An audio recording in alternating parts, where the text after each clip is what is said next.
Kakatapos ko lang pong mag-shoot ng isa pang review video for a local bakery naman. Dito rin sa Bulacan, 5 baked goods yon na tinikman namin. Walang breakfast. At di ko alam kung naranasan nyo na yon. Parang after nun, nang hina ako, gusto kong matulog. Hi! For the love of sweets. Pero laban kong laban.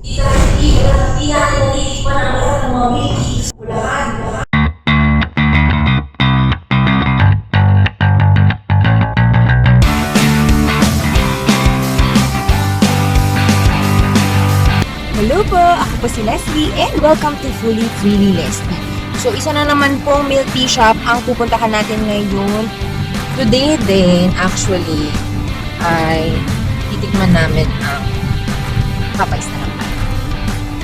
Popeyes. Okay, tsaka so pinagpipilian namin ngayon kung sa tayo mag-dinner. Diba? Aga-aga pa, nag-decision na kami kung sa dinner. Kung sa Popeyes ba, gusto ko matikman yun.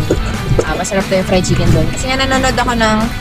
Mahilig ba kayo manood ng mga food documentaries? Ako sobrang mahilig akong manood ng mga food documentaries, ng mga food movies, sa mga pinaka-paborito kong food movies yung The Chef.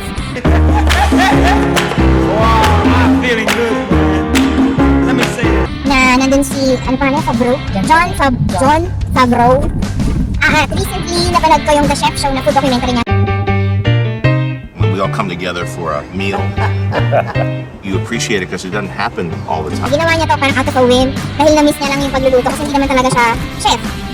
Pero sobrang natuwa siya sa pagluluto so in-invite niya yung nag-mentor sa kanya na si, ano pangalan ni Kogi? Wow. Ni Roy Choi ng Kogi Food Truck. Siya yung nagsimula nung trend ng mga parang gourmet food trucks sa Los Angeles. And after nung tingnan ko naman yung kay David Chang, Ugly Delicious. Wow, I like that. That's great. It's when you eat a dish that reminds you of a dish cooked by your mom. You remember too much. I would like to have the chicken. When can I schedule to eat here again this week? Kung saan pinapakita niya, parang pinapakita niya na maraming pagkain na hindi siya maganda tignan. Parang ganun yung idea.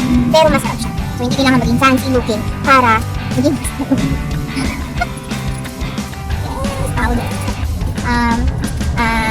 Ayaw niya magpahuli. Ayaw niya magpahuli. Okay lang naman mo, mag-powder. Ano ba naman? Okay lang. Nag-mix powder. Maganda naman yan.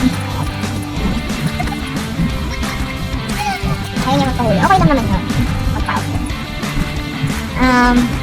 Anyways, sabi ko, ayun, so, after watching si David Chang, ayun na, nag-feature siya ng fried chicken, nabanggit dun yung pop. Hindi naman siya na-feature yung Popeyes, pero nabanggit lang. Nakita ko kasi yung Popeyes sa Pasig, so gusto ko siyang tikman. Pero at the same time, nag-feature din siya ng mga tacos. At matagal na ako nagpa-follow sa El Chupacabra sa Instagram at matagal ko nang gustong tikman kasi ang gamit nila ay corn tortilla. Unlike na bibili natin ng mga tacos, usually white flour tortilla, pati yung nasa grocery store, hindi yung binibenta nila. Gusto ko matikman yung corn tortilla kasi doon talaga nag-umpisa yung tacos sa Mexico. Yes! O diba? So, pala pa ang lips niya. So, pala pa yung lips niya. Sabi, tapos ko lang panoorin yung Ugly Delicious ni David. At ngayon, at ang gabi lang, kakatapos lang namin. Panoorin naman yung 2 seasons ng Somebody. The first word by Phil Rosen. I'm gonna look for more good things to eat.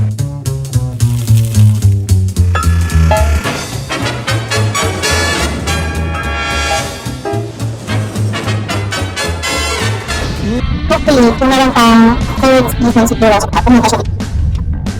Na-enter siya. Saka nililis niya. Or ako yung isa sa tutulog sa kanya. Nag-app niya lang sa Netflix.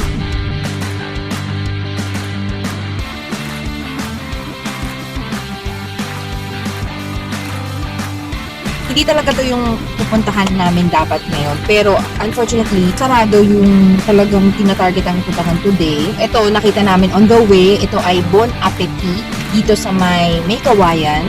Tikman natin. So, nandito tayo ngayon sa may Kawayan Doctors Hospital. Kita nyo may Cafe France dyan. Tapos, sa malapit ay yung Bon Appetit. Subukan natin ang kanilang milk tea.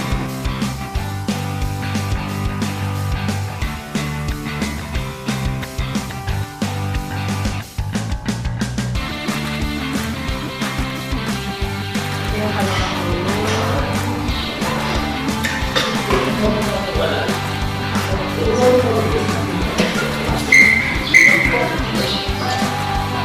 pong, ano yung bestseller? Nirvana. Meron ba kayong mga add-ons? Ayun. Yung lugar nila. Medyo malaki siya.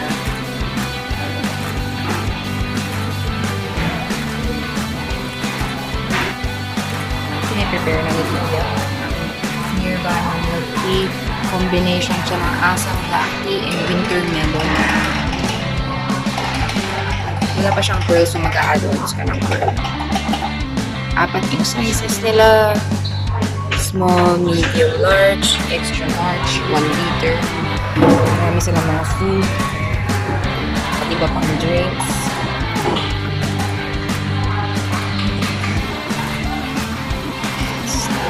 Gusto ng milk tea powder sachet. Yan, ito na ang ating Bon Appetit Nirvana milk tea. Asam siya at saka winter melon. Bale, 90 pesos siya plus 15 pesos na add-on ng pearl. Tikman na natin.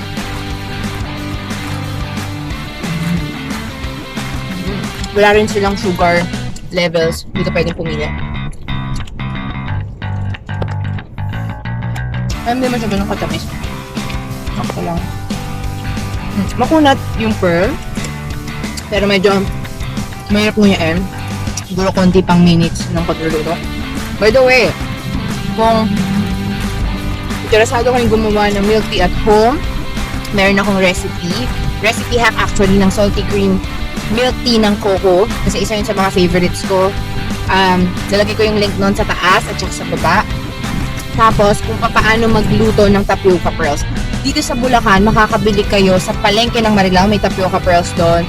Sa All About Baking din meron. Kung kayo ay may alam pa na pwedeng pagbilhan, i-share nyo sa comment section below. Lasang-lasa yung tsaa niya. Very masarap. Masarap yung pagka-tsaa niya. Hindi siya ganun katamis. Ang hinahanap ko sa kanya, yung somehow yung creaminess. Ayun. Yun siguro. Pero masarap din siya. Parang light siya. Parang milk tea light. Parang gano'n. Feeling ko healthier ito. Or parang hindi siya ganun katamis. Pero tamis yung malalasahan ko with the tea. Siguro kulang ng milk or ng cream. Gano'n. Or maybe kulang yung thickness ng syrup na ginamit nila. Hindi ko alam. Nag-iisip lang ako ng possibility. Kasi malaking bagay yun. So, I recommend na pag gagawa kayo sa bahay ng milk tea, gawa muna kayo ng sugar syrup. Meron din akong recipe for that. Ibibigay ko rin yung link sa taas at sa baba. It makes a lot of difference. Napakadali lang naman ng gawin ng sugar syrup. Magpapakulong lang kayo ng asukal sa tubig. And then, allow it to boil for about a minute. Kasi pag yun yung pinangtamis nyo, nagkakaroon ng certain thickness yung inyong milk tea. So, ito, yun nga, parang medyo missing yung thickness na yun. Pero nonetheless, na-appreciate. Kung mapadaan kayo sa bandang may kawayan sa Banga, sa bandang may kawayan doctors, try nyo tong Bon Appetit. Maganda yung store nila, nakita nyo naman sa video. Malaki siya. Maganda siyang paghintayan kung nasa ospital kayo, kung hinihintay kayong results or whatever. Tambay kayo doon, try nyo tong kanilang mga milk tea.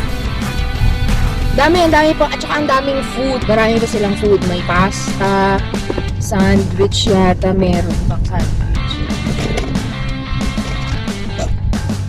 Tapos na!